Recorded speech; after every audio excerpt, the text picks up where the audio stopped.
Hello and welcome. My name is Idril Geer and I'm from the Institut de Robòtica i Informàtica Industrial in Barcelona, Catalonia. In our work, we've identified contact interactions between a robot's fingertip and a textile object using a force sensor on the robot's fingertip.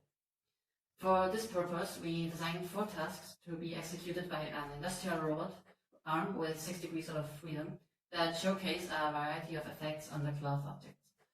2 of the tasks are clamped down, while the other 2 are free on the table, and 2 of them incorporate a fold on the cloth to be unfolded during the motion, while the other 2 lay flat on the table.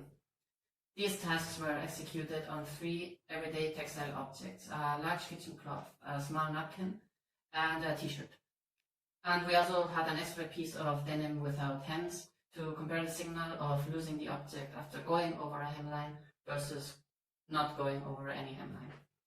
The signals were labeled according to the shown table, and although the tasks are very simple, they produce up to 9 different contact interactions that are relevant to cloth manipulation. The data was then used in 2 different experiments. In the first part of the article, we classified the sensor signal as a whole using a nearest century classifier, which can be seen in figure A, with dynamic time warping. Dynamic time warping barycenter averaging, DBA, was used to generate each centroid, as it is a way to get the mean of signal in a way that is consistent with dynamic time warping. You can see an example of this in figure B. Here we want to study the similarity of the signals within the same tasks on each of the cloth objects, so we use the signals as it is without the contact interaction labeling.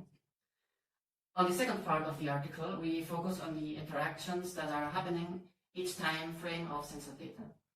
For this, we use a recurrent neural network followed by a fully connected layer, as seen in figure C, comparing both long short-term memory and gated recurrent unit architectures. For each force input, it returns the probabilities of it being each of the 9 contact interactions we have defined. The labeled data was used in this part instead of just the bare signal. 3 different clusterings were used for the nearest centroid classifier. We first classified by task only, pooling the data from the 4 cloth objects together, and found that while we could identify if the cloth was clamped down or not, the signals were too different between the objects to be able to identify reliably the particular task. On the second clustering, we did the same, but without pooling the objects together, which significantly improved almost all classifications.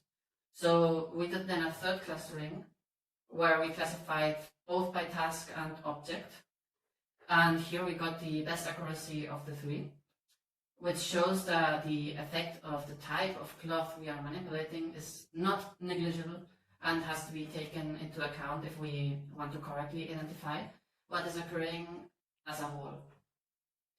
For the recurrent neural network on both architectures, we ran tests with hidden units ranging from 10 to 200. We observed that going over 200 hidden units had no additional benefits on accuracy.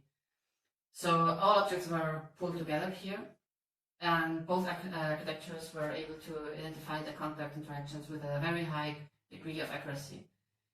Our network is able to identify when the robot is about to lose the cloth, which paves the road to enabling the robot to react appropriately even before the cloth is actually lost. The robot could also correctly identify if the finger was sliding over the cloth, moving it, or flattening a fold or not. So from our work, we've concluded that tactile sensing can be very useful in giving us information on the state of the cloth being manipulated, both in relation to the table and in relation to the finger of the robot.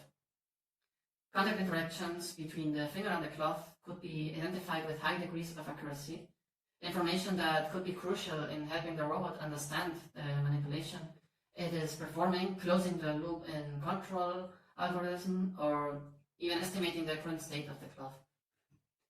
In future work, we aim to expand the first experiment by adding more cloth types and building a more comprehensive dataset of force signals during cloth manipulations. We also aim to investigate if knowing which cloth we are manipulating on the second experiment improves the accuracy of the recurrent neural network, and we will also apply the recurrent neural network to other projects in the lab involving cloth manipulation, like for example for edge tracing of towels and tablecloths. Thank you very much for listening to my presentation and reading our article. If you have any questions, you can reach us by email on the addresses listed at the beginning of the video. We are looking forward to your comments.